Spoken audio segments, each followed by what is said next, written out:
आज हमारे घर है पहली इफ्तार पार्टी, तो मैंने सोचा कि मैं पहले पूरा रेडी होंगी। नहीं, तैयारी मैंने कर ली थी, पहले मैं रेडी होंगी और फिर इफ्तार बनाऊंगी, क्योंकि हमेशा जब भी मेहमान आते हैं और हम तैयार नहीं होते।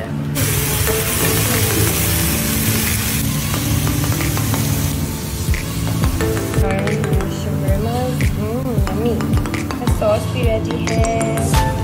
आई थिंक हमें ग्रिल कर लेना चाहिए, है ना सना?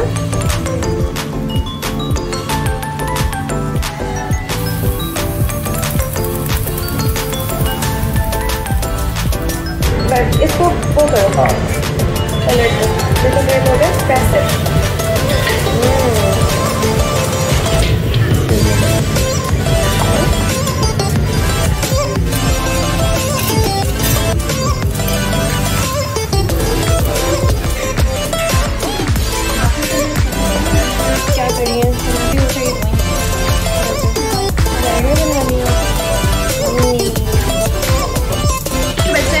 खाते हैं इफ्तार का कुछ भी, मतलब उनके लिए हर चीज़ स्पेशल बनती है। चाहे उसके अंदर पास्ता हो तो उनका नॉन स्पाइसी बनता है, बर्गर हो तो नॉन स्पाइसी बनता है। तो हमने आज उनकी पहले ही तैयारी सारी कर दी। हमने कहा कि यार, तो हमने सोचा कि पहले आज हम उनके लिए, बच्चों के लिए एक छोटी सी अलग से डालेंगे।